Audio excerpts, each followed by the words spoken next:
Halloween night 3 years ago, my buddy Mike and I snuck into an abandoned house we found in the woods to get wasted. We soon discovered though that the house wasn't abandoned, but home to a frightening old woman whose face was covered in scars and whose tattered black shawl draped nearly to her knees. She barged through the front door just as Mike finished polishing off the last of our 12-pack. After surveying the graveyard of crushed beer cans littering the floor, she flashed us such a look of disdain it froze the marrow in my bones. "You little devils," she said, voice hushed but powerful. "You little serpents." Mike and I looked at her in stunned silence, too frightened to move. The only sound in the house was the crackling of the fire we had started in the dilapidated fireplace. "We're sorry, ma'am," I said eventually. "We thought this house was abandoned. We'll clean up the mess and get out of here." She ignored me, and instead took an aggressive step into the living room. "You teenagers never learn. You think you could break into old Agatha's house whenever you want and trash the place. Your tomfoolery never ends. All of you are serpents, and desperately in need of punishment." "Please don't call the police," said Mike. "We'll get out of your hair, miss, I promise. We're very sorry for interrupting your night." "The police?" She beamed at him, revealing a jagged row of crooked yellow teeth. "You don't have to worry about them. I've got something else in store for the both of you. Something more fitting for the serpents that you truly are." Before Mike and I had a chance to respond, or hightail it out the back door, she started chanting in a language I had never heard before. Each word that poured from her mouth sounded more sinister than the last, and echoed around the house in an ear-splitting cacophony.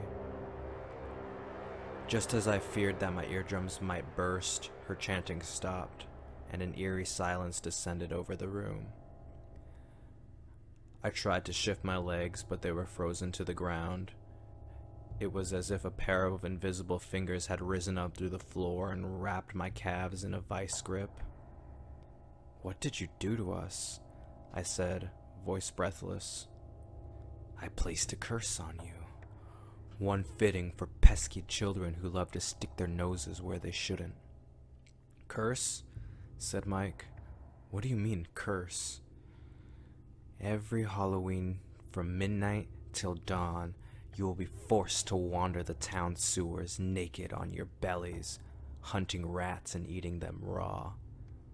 She paused for a moment, black eyes stroking our frozen flesh. "If you are going to act like serpents, then serpents you shall be."